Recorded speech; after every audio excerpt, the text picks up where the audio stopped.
Muy queridos compatriotas, en los últimos días hemos recibido una noticia que nos ha preocupado a todos. Después de varios años de caídas consecutivas, el año 2017 la pobreza aumentó. Y aumentó en un contexto, además, en que el crecimiento del Perú fue positivo. La economía creció 2.5% y la pobreza aumentó 1%. ¿Pero esto no es una contradicción? ¿No se supone que cuando la producción aumenta, los empleos también aumentan y por lo tanto la pobreza tiene que reducirse? ¿Por qué en el país el 2017 pasó exactamente lo contrario? Bueno, ahora vamos a discutir eso. Y también algunas propuestas de qué debemos de hacer en lo inmediato y en el mediano plazo para que esto no nos vuelva a pasar. Lo primero es entender cómo se mide la pobreza. La pobreza se mide de varias formas, pero la forma más convencional es la pobreza monetaria. Es decir, definir cuánta gente es pobre o no pobre dependiendo de cuánto consume o cuánto gasta al mes. Vamos a imaginar que le vamos a preguntar a todos los peruanos cuánto gastan al mes. Y después de preguntarles, los vamos a poner en orden, desde el que gasta menos hasta el que gasta más. Algo así. Una línea en donde acá es soles, imaginemos que acá son 0 soles, y mientras nos movemos más soles. Eres menos pobre, más rico. Y conforme le vamos preguntando a la gente, nos va diciendo cuánto gasta y la vamos ubicando. Por ejemplo, de esta forma. Entonces, imaginemos que todos estos son todos los peruanos y les hemos preguntado acerca de sus gastos mensuales. Lo que podríamos decir como consecuencia de este gráfico es que la distribución, ¿no es cierto?, la forma de los consumos o los gastos mensuales en el Perú son de esta forma. Una vez que hemos terminado esto, lo que vamos a hacer ahora es definir una canasta de subsistencia mínima. Es decir, ¿cuál es el valor monetario de lo que una persona necesita para subsistir? Todas aquellas personas que viven por debajo de esa canasta son consideradas pobres. Y aquellos que gastan por encima de esa canasta son no pobres. El día de hoy, esa línea de la pobreza, esa canasta básica ya está definida. Y está definida en un valor de 380 soles. Esta es la línea de la pobreza el día de hoy. Por lo tanto, todas estas personas que están a la izquierda son consideradas pobres. Y todas aquellas personas ubicadas a la derecha son consideradas estadísticamente no pobres. Pregunta: ¿cuántos peruanos están ubicados a la izquierda de la línea de la pobreza? ¿Cuántos peruanos consumen menos de 380 soles al mes? En 2016 eran 20.7% de peruanos. En 2017 esa cifra subió a 21.7% de peruanos. El aumento de la pobreza fue de 1%. Cualquiera de ustedes puede decir, bueno, pero el aumento es muy pequeño porque es el 1%. En realidad puede parecer pequeño, pero no lo es. Porque ese 1% representa el día de hoy a 375.000 personas. Y eso debería de preocuparnos. La siguiente pregunta es, ¿por qué la pobreza aumentó si la economía creció 2.5? Imaginemos que esta es toda la producción del Perú, digamos el año 2017. Lo que pocos peruanos saben es que el 60% de todo lo que produce el Perú depende de factores externos. Es decir, dependen de los precios de los minerales, por ejemplo. El 60% de lo que produce el Perú no está en nuestro control. Nuestra economía es una economía basada en la exportación de bienes primarios. Es una economía basada en la exportación fundamentalmente de la explotación de recursos naturales. Entonces no debería de sorprendernos que el valor de esos bienes no dependa de nosotros, sino depende de los mercados internacionales. No tenemos control sobre eso. Lo que sí tenemos control es de este 40%. ¿Y quiénes están en este 40%? Si acá están los sectores primarios exportadores como la minería, la pesca, por ejemplo. ¿Qué está acá? Acá tenemos la construcción, la industria y los servicios. La economía peruana ha crecido 2.5% porque ha sido movida por este 60% gracias a un buen tiempo de precios internacionales. Son los precios internacionales los que han movido este 60% y han hecho que la economía crezca 2.5%. Pero la pregunta es, ¿y por qué no ha generado empleo? Porque este 60% no es intensivo en el uso de mano de obra, que es un concepto muy técnico pero muy sencillo. Este sector que depende de los factores externos y que está focalizado en la extracción de recursos naturales, no es intensivo en la contratación de mano de obra. Los que sí son intensivos en la contratación de mano de obra son estos sectores, y que justamente son los que más han sufrido. Cuando uno ve los indicadores del 2017, todos han sufrido, pero particularmente la industria ha caído 1% el 2017. Se han perdido miles de empleos, formales y no formales. ¿Y qué ha pasado con esa gente? ¿Ha dejado de trabajar? No.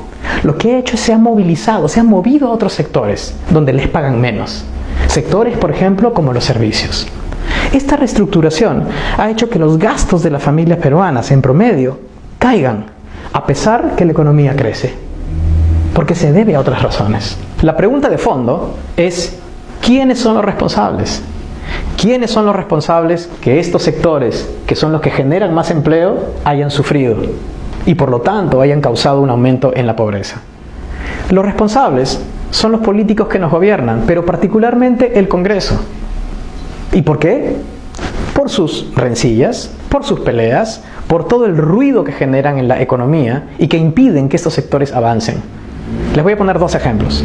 El primero tiene que ver con el sector privado, con los empresarios, los pequeños, medianos y grandes. Cuando hay incertidumbre, cuando no hay predictibilidad, cuando hay demasiada fricción política, los empresarios deciden postergar sus inversiones, porque los ponen nerviosos. Y cuando los inversionistas postergan sus decisiones, ¿quiénes sufren? ¿Los empleos? ¿La economía? Ese es un impacto directo en las expectativas de aquellos que invierten en el Perú. Pero la segunda razón es que en medio de sus pleitos y sus riñas, no se toman las decisiones y no se le presta atención a lo que realmente es importante, como por ejemplo, acelerar la ejecución de obras públicas en el Perú. El día de hoy, el problema del Perú no es de tener el dinero para ejecutar las obras, sino es la velocidad en la que simplificamos los procesos, en la que le ponemos atención para mejorar todos aquellos aspectos y permitirnos que las obras lleguen a los peruanos. Lamentablemente, estas peleas están distrayendo de la toma de decisiones acertada. ¿Qué hacer entonces? Lo primero es entender que debemos de implementar dos tipos de medidas. Medidas para lo inmediato y medidas para el mediano plazo. En las medidas para lo inmediato voy a mencionar tres. La primera es cambiar el diseño del programa de reconstrucción. La idea del programa de reconstrucción era que todas las obras que estuvieran ahí se pudieran ejecutar de una forma veloz, rápida, para cubrir las necesidades de la gente, pero también para reactivar la economía. Bueno, ese aspecto no fue considerado en el programa. Se estipuló que los programas y los proyectos deberían de seguir los mismos sistemas administrativos que los proyectos convencionales. Así de engorrosos, así de lentos. Entonces, ¿cuál es la diferencia? Ese programa nació muerto por su diseño. La segunda medida es también comprender que esto no solo tiene un impacto en las ciudades, sino también en el campo. Y en el campo se requieren intervenciones distintas del Estado, como por ejemplo, intervenciones que ayuden a los pequeños agricultores a mejorar su productividad, que es simplemente a producir más con sus mismos recursos. Este tipo de intervenciones son conocidas, pero el Estado debería de reconocer que ahí hay un espacio de mejora y donde no hemos promovido una asistencia para que los pequeños agricultores puedan proveerse con su trabajo de lo que necesitan para salir de la pobreza. Y lo tercero es el fortalecimiento de los programas sociales. Los programas sociales no son la panacea, pero son programas que ayudan a las poblaciones vulnerables a salir de la pobreza y construir capacidades. En los últimos 2 años, lamentablemente, no ha habido un fortalecimiento y una expansión de estos programas. Los países que se desarrollan son países en los cuales su economía depende de lo que ellos hagan. En el mundo desarrollado, cuando uno junta los 40 países más desarrollados en el mundo, todos vienen de continentes diferentes, todos tienen idiomas distintos, sistemas políticos diferentes, culturas diferentes, pero hay tres cosas que todos tienen en común. Lo primero, tienen instituciones sólidas. Segundo, clases medias consolidadas. Y lo tercero, economías diversificadas. ¿Por qué una economía diversificada es tan importante? Por una idea muy sencilla. Imagínate que nos vamos al mercado y encontramos a dos personas que tienen un puesto de frutas. Una solo te vende sandías y melones, y la del costado te vende sandía, melones, manzanas, peras, uvas, mangos, limones, etc. Muchas cosas. Adivina a quién le va a ir mejor en el tiempo. A la que vende más. ¿Por qué? Porque cuando el consumidor, la persona, se canse de comer sandías, va a poder escoger de otras frutas. Porque cuando las sandías tengan una mala cosecha, va a poder consumir y va a poder vender otras cosas. Aquellas personas que diversifican sus ingresos, les va a ir mejor en el tiempo. Bueno, las economías son igual. Cuando un país produce muchas cosas, puede tener estabilidad en el tiempo y hace que su progreso dependa de sí mismo. Es la misma idea. Por eso en el mundo, los países que progresan se diversifican. Esa es la explicación. Y la economía peruana no está diversificada, todo lo contrario, está muy concentrada en la producción de recursos naturales para la exportación. Es una situación como las he explicado ahora. Nosotros deberíamos de migrar a una situación en la cual quizás el 70% de lo que producimos se debe a nuestro control y solo el 30% se deben a factores externos. ¿Y cómo se logra esto? ¿Cómo las economías logran ese salto para ser diversificadas, para que sus clases medias sean consolidadas, para que sus instituciones sean fuertes? Y ahí la clave es una palabra, que es la productividad. La productividad es la capacidad de producir más cosas con los mismos recursos. Imagínate a tu mamá. Yo me imagino a mi mamá varias veces. Por ejemplo, cuando yo era niño y agarraba una naranja y le decía quiero jugo de naranja y me decía sí, pero no botes la cáscara, porque con la cáscara le ayudaba para hacer chifón, para hacer una torta. Lo mismo pasaba con la piña, cortábamos la piña para comerla, pero me decía no botes la cáscara, porque con la cáscara hacía agua de piña. Si por alguna razón se quedaba un pan al día siguiente y estaba duro, en lugar de botarlo a la basura decía guárdalo para hacer budín. Eso es productividad, es sacarle el jugo a las cosas. Es tratar de aprovechar al máximo lo que tienes alrededor para producir más. A eso se debe. Por esa razón, la innovación, la creatividad, la ciencia, la tecnología, lo que hace es aumentar las formas de aprovechar lo que una persona, una familia o un país tiene.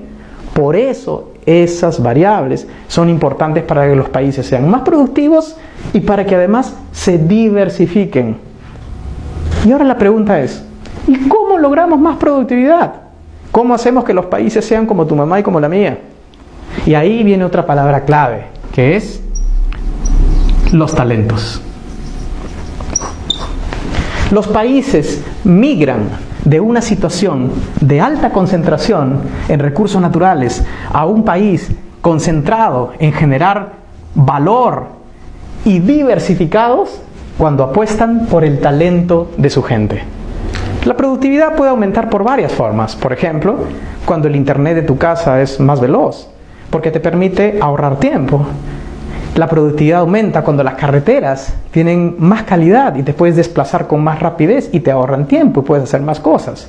Pero sobre todo la productividad de los países aumenta cuando los gobiernos invierten en el talento de las personas para sacarle el jugo a su propia gente.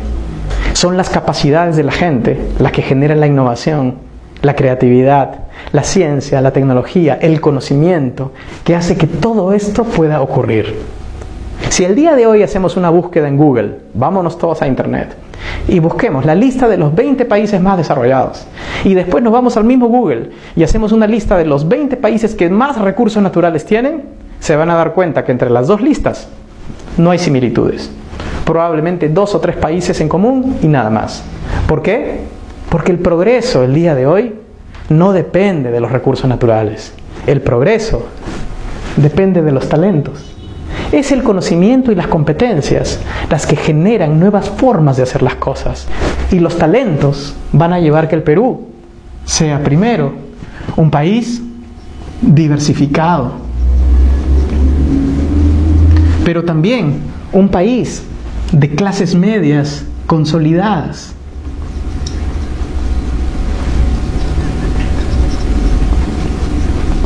Pero también un país que tenga instituciones fuertes. ¿Por qué razón? ¿Cuál es el vínculo, por ejemplo, con las instituciones fuertes? Porque cuando uno invierte en los talentos, no solo generas peruanos más competentes y peruanos más creativos e innovadores, sino también generas mejores ciudadanos, mejores personas, que finalmente son las que terminan haciendo y construyendo buenas instituciones. Eso es lo que el Perú tiene que hacer. Pero el trabajo, el camino, tenemos que comenzarlo ahora. Y tenemos una gran oportunidad. La gran oportunidad es que si invertimos masivamente en los talentos para lograr lo que les digo, ahí sí podemos aprovechar nuestros recursos naturales. El Perú debe de construir su propio camino sobre la base de la inversión en los talentos y nuestra diversidad de diversidades. Y ese cambio lo tenemos que hacer juntos. Juntos tenemos que construir nuestro propio camino. Gracias.